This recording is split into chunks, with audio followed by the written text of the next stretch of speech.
Let's talk about calls to action and how to actually convert people then. So earlier on we spoke about if you're going to generate leads from your blog post, your calls to action need to represent where people are at in the buyer journey. So I'm going to show you an example here from the Exposure Ninja website. You've got a blog and you want to generate leads for your business from it, right? Well, you're in luck. In this video, I'm going to show you how to write blog posts that generate leads.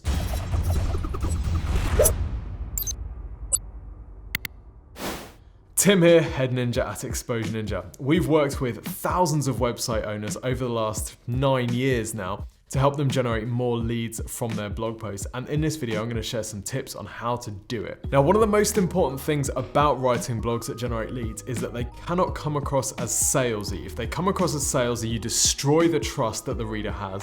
And weirdly, you actually decrease the likelihood that you're going to generate any leads from them. Of course, step one is to actually write blog posts that drive traffic. You need to have traffic on your blog post before they can generate leads. And we have other videos on how to write blog posts that get ranked at the top of Google. But in this video, we're going to talk about how to format those blogs to actually turn into conversions, leads for your business. But before we talk about the specific formatting of the blog posts themselves, we need to talk a little bit about customer journey and where your blog posts sit.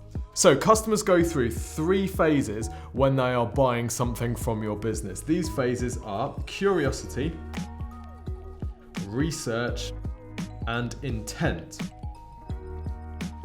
Now, it's exactly the same whatever people are buying, so this holds true for your business. But just to illustrate with something we can all relate to, yesterday I bought a jet wash. I guess I've just reached the jet wash time of life. So here's how that process worked using these 3 phases. First thing that happened is we moved into a new house and I saw that there was a decent sized patio. A thought popped into my head that said, might need a jet wash.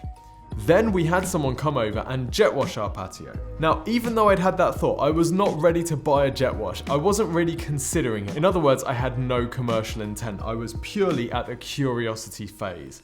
This thought popped into my head. Then later on, we had someone doing some work on our house and they jet washed our patio. And I saw what they did and it was pretty impressive.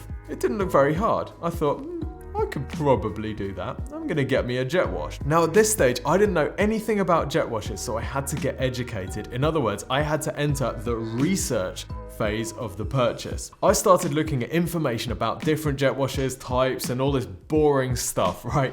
I wasn't yet ready to purchase, I needed to get educated. At that stage, I was at the research phase.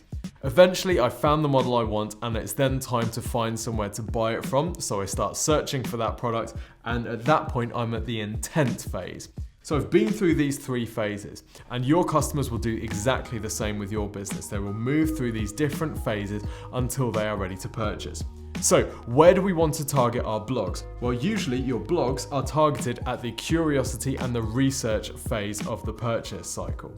So for example, if you wanted to write some blog posts targeting jet wash purchases in the curiosity phase, they might be topics like how to clean your patio, how to remove the black spots from your patio. So these might be problems that people have. They may not be actually considering buying a jet wash at that stage, but the problem has entered their head. If you're targeting people at the research phase, you might be writing blogs like 5 best jet washes for patio cleaning or something like that. So you're targeting people that know they need a jet wash and they know that they're going to be cleaning their patio. So they're more qualified, but they're still not ready to purchase yet. So this is where your blogs are usually targeted. What about the intent phase, you might be asking? Well, usually your product or service pages on your site are most suited to targeting people at the intent phase. Because if I'm looking to buy this particular jet wash, I don't want a guide on 5 alternatives to it. I just want to find it and I want to buy it. And it's usually a product or a service page which will most be suited to someone at that phase of the buying journey. So the first stage to generating leads from your blogs is to recognize where in your buyer journey they're actually targeting, because you need to make sure you're giving people a call to action which is relevant to the stage they're in. One of the most common mistakes we see being made is the blog will be targeting people at the research phase, i.e. 5 ways to clean your patio, but the call to action will be get a quote, contact our sales team now. Well, hold on, I'm just looking at tips to clean my patio. I don't yet want to purchase a jet wash, and I definitely don't want to talk to the sales team. So you need to make sure that the call to action you're offering matches where people are at in the buyer journey, and it's something that's relevant and interesting to them. So we will come back to this idea of calls to action later on, but it's really important groundwork to understand where you're targeting in your buyer journey and to have some kind of call to action which is actually going to be of interest to people that are reading that particular topic. Now, we will actually come back to this thing about calls to action a little bit later on, but it's really important at this stage to recognize that the call to action, the thing that you're offering, needs to match where people are at in their journey, and it's relevant and interesting for people that are going to be reading information on that topic. Okay, so you've got your call to action and you broadly know where your blogs are targeting because you've checked out our other videos. So the first tip to writing a great blog post that converts visitors is to write about a problem that people have. Answer a question that people will be asking. For example, lots of people getting into SEO or considering working in SEO ask a question like, should I buy backlinks? Well, we've written a blog post called Should You Buy Backlinks, which ranks at the top of Google. And what this means is that when someone is considering moving further into SEO and buying backlinks, we have an opportunity to get in front of them at that stage. So they're a relevant, qualified potential customer, they're in the research phase, and they're asking a question which indicates they could be a good customer for us. So we could have chosen to write about anything. If we wanted to just get loads of traffic, we might have talked about iPhone rumors or something like that, but it totally wouldn't be qualified for our business, and the people that came through that would be very unlikely to become customers. So what questions do people have at the curiosity and the research phase of the buying journey, and can you write great blogs about those? Choose something that represents a question that people have and write a great blog about it. The next tip, once you've chosen your topic, you'll want to choose a great headline. Too many blog posts have boring headlines. Now, we've written a blog post about how to write headlines in blog posts, so you can check that out. But one of the quick takeaways from that is to spend some time looking at sites like BuzzFeed and sensationalist newspapers. Because whatever you think of their journalistic qualities, these sorts of publications are great at writing headlines that drive curiosity. And semi-rule number 2 is that you're going to have to write a lot of headlines before you come up with the one. So Upworthy, for example, encourages its writers to crap out 25 headlines before they get to the good stuff. So don't expect that you're going to be able to come up with a headline immediately that is really snappy, engaging, and says exactly what your blog post is about. Once you've got your headline, you're going to need a catchy opening paragraph. One of the top questions people have about writing high converting blogs is how much do I need to write? Well, I'm going to give you a wriggly, vague digital marketing answer here, which is that there is no one right answer for blog post length. It all depends on the topic you're talking about and the posts that you are competing against. If you are competing against very long and detailed posts in the search results, then it's likely that you're going to have to write a long and detailed post because that's what Google has established people want. If, on the other hand, winning in your space is all about getting information into people's heads as quickly and digestibly as possible, then it might be okay to write a much shorter post, something around 500 words. But the main rule of thumb is to think about how much detail you actually need to give in order to cover the topic in depth. For example, imagine your best salesperson talking to your best customer. Your best customer asks the question in the blog post, how much detail does your best salesperson give that customer? And that's a really good starting point to say how much detail you need to give in your blog posts. If you're struggling to write enough information about your blog post, think about the sub-questions that people would have about that topic and write a couple of paragraphs on each of those, and you'll soon find you can write a nice detailed post. Okay, let's talk about calls to action and how to actually convert people then. So earlier on we spoke about if you're going to generate leads from your blog post, your calls to action need to represent where people are at in the buyer journey. So I'm going to show you an example here from the Exposure Ninja website. Now, if you Google digital PR, you'll see that the top organic result is this blog post that we've written. So this blog post is a detailed piece on what is digital PR and how it can improve your SEO. Now let's think about calls to action and how we're going to convert someone from reading this into a lead. If someone's clicking on a post, what is digital PR? They're probably not ready yet to buy a digital PR service. What we want to do first is to build a relationship with them. So you'll notice that throughout this post, we have links to download. So in this example here, you can see a digital PR campaign strategy checklist. This is really useful for someone who's just searched what is digital PR because they can then go through this strategy checklist and start to build a strategy. They might not be ready to buy from us yet, so we don't want to go too heavy at this stage. But we don't just have one call to action, we actually repeat this throughout the page. We echo it throughout the page because you may be ready to download it the first time, or you might need to see it a couple of times or even 3 or 4 times before you're ready. Then at the end of the post, we have an offer of a free website and marketing review, which by the way, you should definitely request, which helps you to generate more leads and sales through your website. So you can see that we've not only matched a call to action with where the customer is at, but we're repeating that throughout the post as well, giving people lots of opportunities to convert. One of the calls to action that we use throughout our website at exposureninja.com is our free website and marketing review.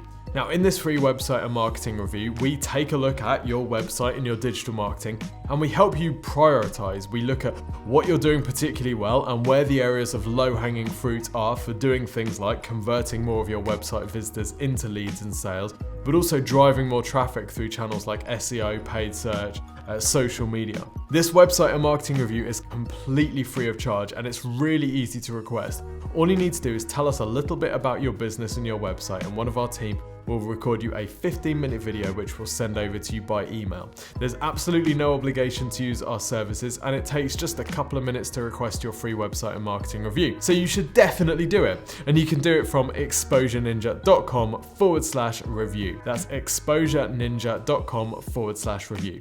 Okay, so the next tip is going to seem extremely obvious, but every single day we see businesses failing to do this, and that is link through to the relevant products or services on the rest of your website.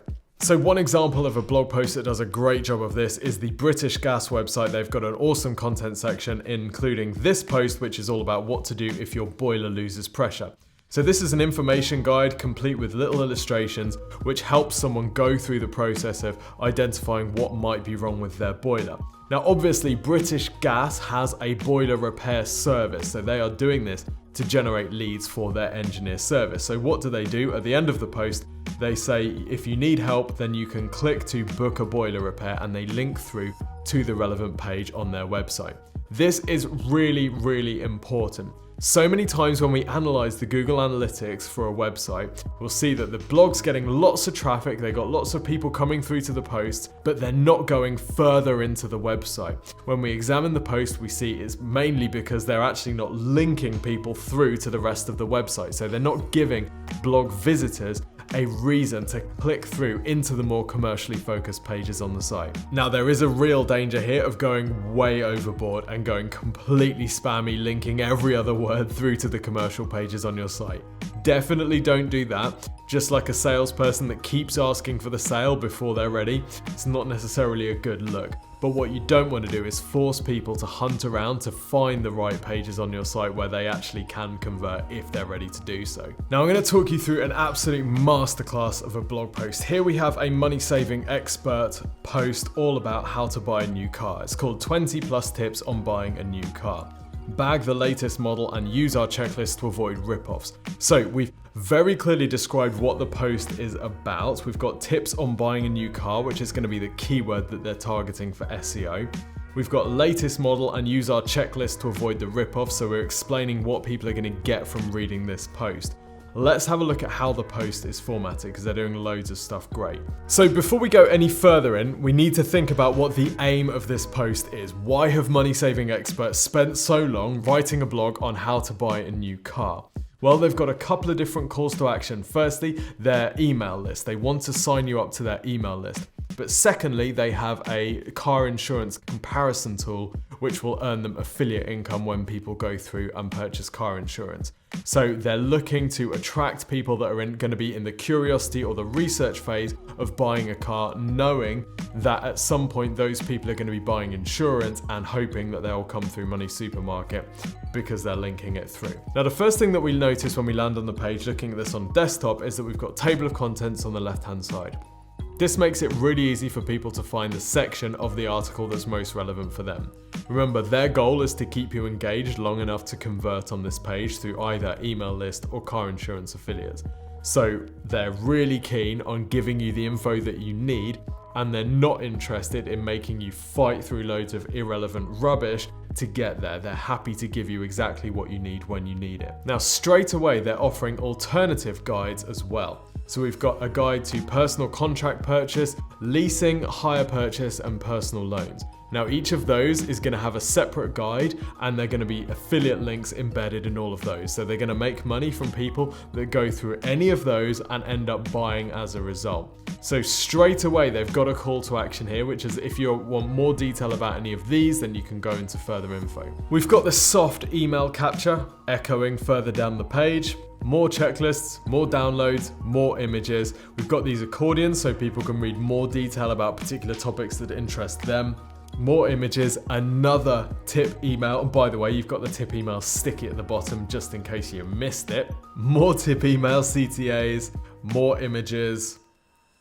And then finally at the end, another email capture CTA. So this is a fantastic post. It's no wonder that it ranks so well, and my guess would be this is generating a lot of email signups for them.